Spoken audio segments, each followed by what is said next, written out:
Hello everyone, you are on the channel Scary Story. Tonight I have a tale for you that will make you think twice about exploring abandoned places. It's about a house that many of you might have heard whispers of. The kind of place that becomes a local legend, a dare for teenagers on a moonless night. But this house is different. It doesn't just sit there, it waits. Our story begins with 4 friends, Liam, Chloe, Ben, and Maya. They were inseparable, always looking for their next adventure. Summer was drawing to a close and the familiar boredom was setting in. That's when Liam brought it up. The old Blackwood Manor, perched on a hill overlooking their small town. It had been empty for as long as anyone could remember, a skeletal silhouette against the setting sun. "They say it's haunted," Chloe said, a nervous laugh in her voice. She was always the cautious one. "That's the point," Ben shot back, his eyes gleaming with excitement. He was the thrill seeker, the one who'd climb the highest fence and explore the darkest tunnel. Maya, the quiet observer, just shrugged. "Could be fun, better than sitting here." And so, the plan was set.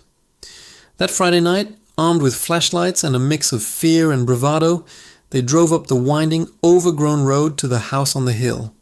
The iron gates were rusted open, groaning a welcome as they pushed them aside. The air grew colder the closer they got. The house was even more imposing up close, its windows like vacant eyes staring down at them. A sense of unease began to creep into their excitement. It felt like they were being watched. They found a side door that was unlocked, or rather rotted off its hinges. Stepping inside, the smell of dust and decay hit them like a physical force. Moonlight streamed through the grimy windows, illuminating a grand foyer. A sweeping staircase, its banister coated in a thick layer of cobwebs, led to the unseen upper floors. Furniture lay draped in white sheets, like silent ghosts in a forgotten ballroom. "This is epic," Ben whispered, his voice echoing in the vast space. He was the first to start exploring, his flashlight beam dancing across peeling wallpaper and water-stained ceilings. Chloe clutched Liam's arm. "I don't like this. It feels wrong." "It's just an old house," Liam reassured her, though his own heart was pounding. "What's the worst that could happen?" Famous last words. They decided to stick together, moving from room to room on the ground floor. The kitchen was a nightmare of rust and grime, with pots still hanging on hooks. The dining room table was set for a dinner that never happened, covered in a century of dust. Everything was preserved, a perfect time capsule. Too perfect. It was in the library that things started to get weird. Books lay scattered on the floor, their pages swollen and yellowed. Maya, a book lover, picked one up. As her fingers brushed the cover, a faint whisper seemed to travel up her arm. She dropped the book, startled. "Did you guys hear that?" she asked, her voice trembling. The others shook their heads. Ben was busy trying to open a locked drawer on a massive oak desk. Suddenly, with a loud crack, it sprang open. Inside wasn't treasure or old documents, but a single, pristine child's music box. It looked brand new, completely out of place in the surrounding decay. Against everyone's advice, Ben picked it up and wound the tiny key. A hauntingly beautiful melody filled the room, a simple lullaby that was somehow deeply unsettling. As the music played, a cold draft swept through the library, extinguishing Liam's flashlight.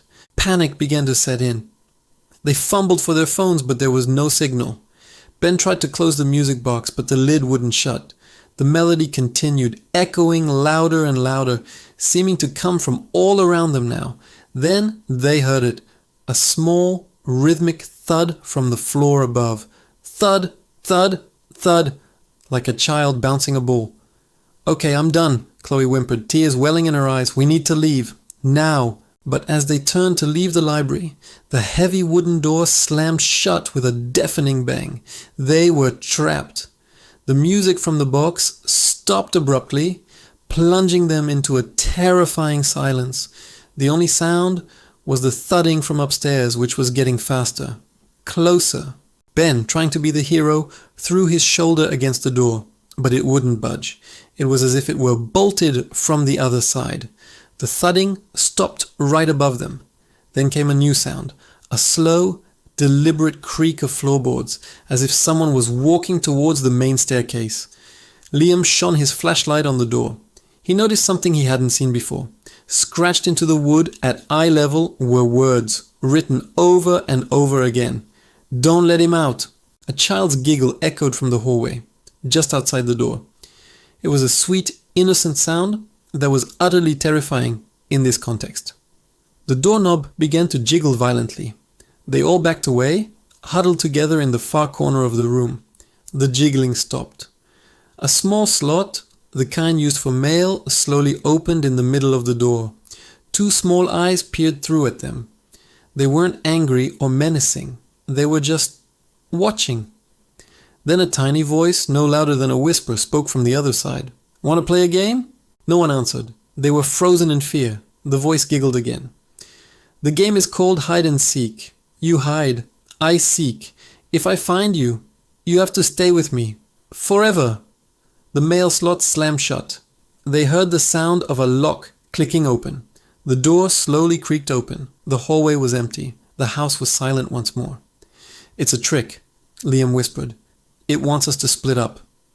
"No way," Ben said, his face pale. "We're getting out of here. Together." They crept out of the library and back into the main foyer. The front door was their only goal, but as they approached it, the grand staircase seemed to warp before their eyes. The shadows twisted and deepened, and for a fleeting second they all saw it. The silhouette of a small boy standing at the top of the stairs, holding a red ball. He was just a shadow, but he felt more real than anything in the house. He raised his hand and pointed at Ben. The music box in Ben's pocket started playing its tune again, all on its own. A force they couldn't see yanked Ben off his feet and dragged him, screaming up the stairs. He clawed at the wooden steps, but it was no use. The shadows at the top of the landing swallowed him whole. His screams were cut short. The music box clattered down the stairs, landing at their feet, silent. Liam, Chloe, and Maya didn't wait. They scrambled for the front door, terror giving them a new burst of strength. But the house wasn't done playing. The walls themselves seemed to groan, the floor tilted, and the exit seemed to stretch further and further away. Portraits on the walls turned their painted eyes to watch them pass.